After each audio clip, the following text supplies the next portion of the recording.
దేవునికి స్తోత్రములు. ఇప్పుడు మనం చదువుకునే వాక్యం నిర్గమకాండం 5వ అధ్యాయం 12-19 వరకు. అప్పుడు ప్రజలు గడ్డికి మారుగా కొయ్యకాలు కూర్చుటకు దేశమంతటా చెదిరిపోయిరి. మరియు కార్యనియామకులు వారిని త్వరపెట్టి గడ్డి ఉన్నప్పుడు వలె ఏనాటి పని ఆనాడే ముగించుడండ్రి. ఫరో కార్యనియామకులు తాము ఇశ్రాయేల్లో వారి మీద ఉంచిన నాయకులను కొట్టి ఎప్పటి వలె మీ లెక్క చొప్పున ఇటుకలు నిన్న నేడు ఏల చేయించలేదని అడుగ్గా, ఇశ్రాయేలీల నాయకులు ఫరో యొద్దకు వచ్చి, తమ దాసులెడల తమరెందుకిట్లు జరిగించున్నారు?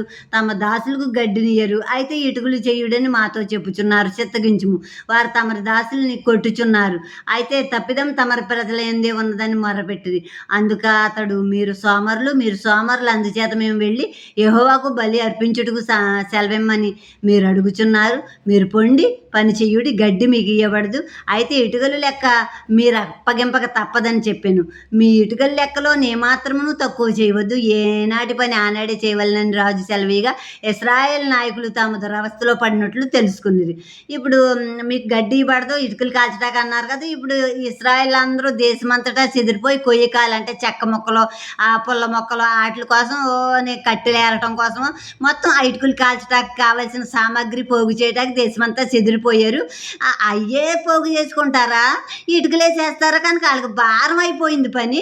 ఇప్పుడు భారం అయిపోయి వాళ్ళు లెక్క అప్పచెప్పలేకపోతున్నారు. ఇదివరకు చేసిన ఇటుకలు ఇవ్వమంటున్నారు వీళ్ళు. ఇప్పుడు కూడా అంత ఇవ్వలేకపోయినప్పుడు ఆ ఇశ్రాయేల్ పెద్దల దగ్గరికి, అది ఇశ్రాయేల్ నాయకుల దగ్గరికి వచ్చి ఆ ఫరోనా పనులు చేసేవాళ్ళు వచ్చి ఆ ఇశ్రాయేల్ నాయకులను కొట్టారు.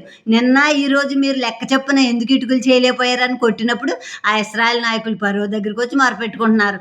ఇగో మీ దాసులేళ్ళు మీరు ఎందుకు ఇట్లా ప్రవర్తిస్తున్నారో, గడ్డి ఇవ్వట్లేదు ఇటుకలు కాల్చడానికి, మేమే గడ్డి అన్నీ సంపాదించుకోవాలి, మేమే కాల్చాలి, మేమే చేయాలంటున్నారు, అది మాకు భారమైన పనిగా ఉంది, మమ్మల్ని కొడుతున్నారు మళ్ళీ అని చెప్పుకుంటే ఈ ఫరో ఇంకా ఎక్కువ బాధ పెట్టే మాటలు మాట్లాడుతున్నారు. మీరు సోమరులు, అందుకే దేవుణ్ణి ఆరాధించడానికి బలి అర్పించడానికి వెళ్ళాలంటున్నారు. మీరు కనుక పోండి, మీ పనులు మీరు చేసుకోండి, మేము గడ్డి అయితే మేమేమో, మీరే అవన్నీ తెచ్చుకుని ఆ ఇటుకలు చేయటం కాల్చడం లెక్క ప్రకారం, ఏనాడు లెక్క ప్రకారం ఆనాడు ఇటుకలు మాకు అప్పగించవలసిందే, పొండని పంపాడు.